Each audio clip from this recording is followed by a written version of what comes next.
आज मैं उन महिलाओं से बात करना चाहती हूँ जो घर संभालती हैं, परिवार की जिम्मेदारियाँ निभाती हैं और दिन रात अपने घर को और बेहतर बनाने में लगी रहती हैं। अक्सर लोग समझते हैं कि स्मार्ट बनने का मतलब सिर्फ अच्छे कपड़े पहनना या अंग्रेज़ी बोलना है, लेकिन मेरी नज़र में स्मार्ट गृहिणी वो है जो अपने घर, समय और पैसे सब चीज़ को अच्छे तरीके से मैनेज करना जानती हो। तो आइए जानते हैं वो 20 ऐसे तरीके जो हर गृहिणी को स्मार्ट बनने में मदद कर सकते हैं। दोस्तों, दिन की शुरुआत प्लानिंग के साथ करें, ये नंबर 1 पॉइंट रहेगा। सुबह उठते ही ये सोचने की बजाय कि आज क्या करना है, रात को ही अगले दिन की एक छोटी सी लिस्ट बना लें। इससे समय भी बचेगा और तनाव भी कम रहेगा, क्योंकि आपकी टू डू लिस्ट अगर बनी रहेगी तो आपके दिमाग में आपके सारे काम चलते रहेंगे और खुद ब खुद होने भी लगेंगे। दूसरा है दोस्तों कि खुद को अपडेट रखें। दुनिया बहुत तेज़ी से बदल रही है। रोज़ 15 से 20 मिनट कुछ नया सीखने में लगाइए, चाहे मोबाइल की कोई नई जानकारी हो या कोई नई स्किल, या फिर कोई अच्छी किताब पढ़ने की शुरुआत करिए। खुद को अपडेट रखना बेहद ज़रूरी है। नॉर्मल तरीके से अगर आप जीते रहोगे तो दोस्तों, अब है एआई का ज़माना और इससे थोड़ा बहुत कुछ ना कुछ तो कदम से कदम मिला के हमें भी आना ही चाहिए। तीसरा है कि पैसों का हिसाब रखें। स्मार्ट गृहिणी वही होती है जिसे घर के खर्च का पूरा अंदाज़ा होता है। एक छोटी सी डायरी में रोज़ का खर्च लिखना शुरू कर दीजिए, तो आपको हर तरीके से पता रहेगा कि आपके पैसे कहाँ और कैसे खर्च हो रहे हैं। नंबर चौथा है कि अपनी सेहत को प्राथमिकता दीजिए। अगर आप स्वस्थ रहेंगी तो परिवार को अच्छे से ख्याल रख पाएंगी। रोज़ कम से कम 30 मिनट अपने लिए ज़रूर निकालिए। अच्छा खाना खाइए और अच्छी एक वॉक कर सकती हैं, थोड़ी सी एक्सरसाइज कर सकती हैं, या फिर अगर आपके पास टाइम अधिक है तो आप जिम भी ज्वाइन कर सकती हैं। पांचवा है आत्मविश्वास से बात करना सीखिए। दोस्तों, किसी भी चीज़ की कमी हो तब भी चलेगा, लेकिन अगर आपके अंदर आत्मविश्वास की कमी है तो कहीं ना कहीं आपको वो उत्साह या आपके अंदर वो प्रेरणा नहीं है जो लोगों को देखनी है। तो अपने अंदर आत्मविश्वास भरिए। जो बात कहनी है उसे स्पष्ट और सम्मानजनक तरीके से कहिए। अपनी राय रखने में कभी मत डरिए। छठवां पॉइंट है कि मोबाइल का सही सदुपयोग करिए। मोबाइल सिर्फ मनोरंजन के लिए नहीं है। इससे नई चीज़ें सीखिए, बिजनेस आइडिया देखिए और ज्ञान बढ़ाइए। आज के समय में बहुत सारी ऐसी महिलाएं हैं जो मोबाइल से ही घर बैठे बहुत आसान तरीके से पैसों की अर्निंग कर रही हैं। तो अपने मोबाइल को अपने पैसों की अर्निंग का एक अच्छा सा स्रोत भी बना सकती हैं। समय की कीमत को पहचानिए, ये है नंबर 7वां पॉइंट। दिन के कुछ समय एक ऐसा होता है जो बेवजह निकल जाता है, उसे किसी अच्छे काम में लगाइए। अपने टाइम को कैसे मैनेज करना है, टाइम को कैसे यूटिलाइज़ करना है, ये आपके हाथ में है, और कैसे करना है इन सभी चीज़ों को आपको समझना और जानना होगा। नंबर 8वां है साफ़ सुथरा रहना सीखें। महंगे कपड़े ज़रूरी नहीं होते हैं, लेकिन साफ़ रहिए। व्यवस्थित रहना आपकी पर्सनैलिटी को निखार सकता है। साफ़ का मतलब ये है कि आप अगर घरेलू काम कर रही हैं, आपके नेल्स छोटे बड़े हैं तो उनको कट करिए। अच्छे तरीके से अपने आप को व्यवस्थित रखिए। बालों का धुला होना ज़रूरी है। अच्छे तरीके से बालों के में कोम्ब होना ज़रूरी है। इन सभी चीज़ों को प्रॉपर ध्यान रखिए। हर महीने कुछ नया सीखने का प्रयास करिए। एक साल में 12 नई चीज़ें आप सीख सकते हो और आप अपने आत्मविश्वास को कई गुना बढ़ा सकते हो। नंबर 10वां पॉइंट है कि नकारात्मक लोगों से दूरी बनाइए। दोस्तों, अगर आपके पास ऐसे लोग हैं जो हर टाइम आपके अंदर निगेटिविटी भरते रहते हैं, हर टाइम आप में कमियां ढूंढते रहते हैं, तो ऐसे लोगों से दूरी बनाना आपके लिए बहुत बेहतरीन है आगे बढ़ने के लिए।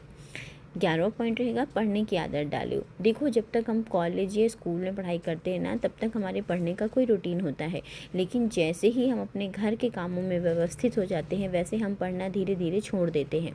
तो चलिए आज से शुरुआत करते हैं। एक अच्छी सी बुक उठाते हैं और 10 मिनट ही सही अपने पढ़ने की आदत को फिर से आगे बढ़ाते हैं। किताबें सिर्फ शौक़ का ज़रिया नहीं है। किताबों से हम बहुत कुछ सीख भी सकते हैं और किताब हमारी अच्छी दोस्त भी बन सकती है। नंबर 12वां पॉइंट रहेगा कि अपने शौक़ को ज़िंदा रखिए। देखिए, कभी ना कभी कहीं ना कहीं हर किसी को कोई ना कोई शौक़ होता है। पहले आप देखिए कि आपको क्या सबसे ज़्यादा पसंद था। सिलाई, कुकिंग, मेहंदी, मेकअप, लेखन या कोई और कला जिसे आप छोड़ चुके हो, तो उन सभी चीज़ों को ज़िंदा रखिए और अपनी कला को फिर से शुरू करिए और अपने अंदर की स्किल को एक बार फिर से मौका दीजिए जागने का।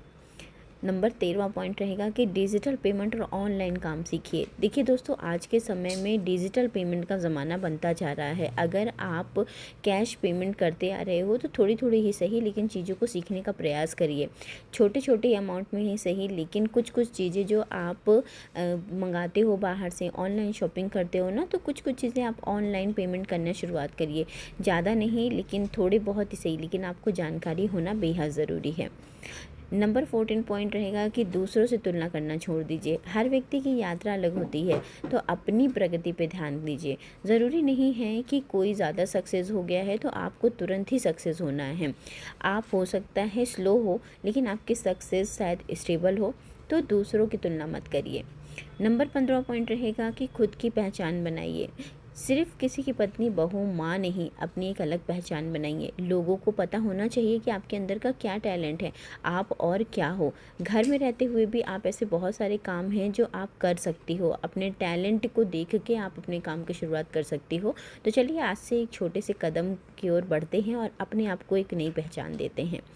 छोटी बचत की आदत डालिए, ये है नंबर 16वां पॉइंट। देखिए, ज़रूरी नहीं है कि हम महिलाएं घरेलू हैं तो हम बड़ी बड़ी बचत करेंगे तभी हम अपने घर के किसी काम के या पैसों के मामले में अपना हिस्सा दे पाएंगे। हम थोड़ी थोड़ी बचत करके भी अपने भविष्य के लिए बहुत बड़ा सहारा बना सकते हैं। तो कुछ कुछ अर्निंग से ही, लेकिन अगर आप बचत करते हो ना, तो वो भी किसी अर्निंग से कम नहीं है। तो चलिए छोटी बचत करते हैं, जो बहुत ज़रूरी है आगे के लिए। 17वां पॉइंट है निर्णय लेना सीखें। दोस्तों, छोटे छोटे फैसले खुद लेने की शुरुआत करिए, इससे आत्मविश्वास बढ़ता है। जब आप किसी भी तरीके के छोटे फैसले ही लोगे, लेकिन आपका फैसला सही निकलेगा ना, तो आप यकीन मानो कि आपके अंदर कॉन्फिडेंस लेवल बहुत तेज़ी से बढ़ेगा। नंबर 18वां है कि खुद से प्यार करना सीखिए। दूसरों का ख्याल रखते रखते खुद को मत भूलिए, क्योंकि आप एक स्पेशल पर्सन हो और भगवान ने हर किसी को ऐसे ही नहीं बनाया है। ईश्वर ने अगर आपकी रचना की है तो कुछ न कुछ क्वालिटीज़ आपके अंदर है, इसलिए आप यहाँ हो। हर दिन कुछ नया सकारात्मक सोचिए। ज़रूरी नहीं है कि हम स्टार्टिंग से ही अपने दिन की शुरुआत नेगेटिविटी से करें। शुरुआत ही हमें अपने दिन को पॉजिटिविटी के साथ करनी है, अपने विचारों में पॉजिटिव विचार लाने हैं, जिससे हमारा दिन बहुत ज़्यादा बेहतरीन होगा। और नेक्स्ट पॉइंट रहेगा कि खुद से प्यार करना सीखे। देखिए, दूसरों का ख्याल तो हम हमेशा रखते हैं, एक माँ के रूप में, पत्नी के रूप में, बहू के रूप में, बेटी के रूप में, लेकिन हम खुद को इनका ख्याल रखते रखते, इन रिश्तों को बचाते बचाते अपने आप को खो देते हैं। तो आज से अपना ख्याल रखना शुरू करिए, अपनी स्किन केयर करिए, अपनी हेल्थ पे ध्यान दीजिए। जो आपको पसंद हो, कम से कम हफ्ते में एक दिन उसको ज़रूर बनाइए और खाइए भी और खिलाइए भी। अपनी पसंद को कहीं ना कहीं खो मत दीजिए, अपनी पसंद को दूसरों की पसंद के आगे इग्नोर मत कीजिए, और जो आपको पसंद हो उस काम को करने की एक छोटी सी शुरुआत ज़रूर करिए। क्योंकि अगर आप अपनी पसंद के कोई काम करते हो ना, तो आप ये देखना कि आप खुश रहोगे, और जब आप खुश रहोगे तभी आप दूसरों को भी खुश रख पाओगे। नेक्स्ट पॉइंट रहेगा, और ये लास्ट पॉइंट है और ये सबसे ज़रूरी पॉइंट है कि सीखना कभी मत बंद करिए। जो महिला सीखना बंद कर देती है ना, वो हर उम्र में आगे बढ़ना बंद हो जाती है। अगर आपको आगे बढ़ना है तो आप सीखना बंद मत करिए, हर चीज़ सीखिए। देखिए, शुरुआत होगी, गलतियाँ होंगी, उन गलतियों से हम सीखेंगे। आपने देखा होगा कि जब आपने कभी किसी चीज़ की नई शुरुआत की होगी, या जब बच्चा छोटा पढ़ाई करता है, जब वो नई शुरुआत करता है, तो कितनी सारी गलतियाँ उसकी होती है, लेकिन धीरे धीरे जैसे वो निरंतरता के साथ आगे बढ़ता जाता है, तो नई चीज़ें सीखता है, तो उसकी शुरुआत भी बेहतरीन हो जाती है, और उसके अंदर बहुत ज़्यादा आप देख सकते हैं कि अच्छी अच्छी चीज़ें आने लगती हैं, उसकी हर चीज़ परफेक्ट तरीके से होने लगती है। तो अगर आप भी शुरुआत कर रहे हो सीखने के डर से, या फिर आप ये सोच रहे हो कि ये चीज़ें सही नहीं होंगी, तो परफेक्ट कोई नहीं होता है। हाँ, सीखते सीखते हम अपने आप को परफेक्ट बना सकते हैं। तो अगर नहीं सीख रहे हो तो सीखना शुरू करो। अंत में बस इतना ही कहना चाहूँगी कि स्मार्ट गृहिणी बनने के लिए बहुत ज़्यादा पैसा या बड़ी डिग्री की ज़रूरत नहीं होती है। ज़रूरत होती है ये सोचने की कि हम अच्छा व्यवहार रखें, समय की कद्र करें और खुद पे विश्वास रखें। आप घर संभालती हैं, परिवार संभालती है, रिश्ते संभालती है, इसलिए खुद को कम मत आकिए। याद रखिए कि स्मार्ट गृहिणी सिर्फ घर नहीं संभालती, वो पूरे परिवार का भविष्य संवारती है। तो धन्यवाद दोस्तों। अगर आपको ये बात अच्छी लगी हो तो उन महिलाओं तक ज़रूर पहुंचाइएगा जो खुद को को कम समझती हैं, जबकि सच ये है कि वो खुद में बहुत ख़ास हैं। और उम्मीद करूँगी कि आज का वीडियो आपको अच्छा लगा होगा। वीडियो में कुछ भी अच्छा लगा हो और कोई भी बात अच्छी लगी हो तो वीडियो को लाइक कर दीजिएगा, चैनल को सब्सक्राइब कर दीजिएगा। मिलते हैं नेक्स्ट वीडियो में, तब तक के लिए नमस्ते एंड बाय बाय।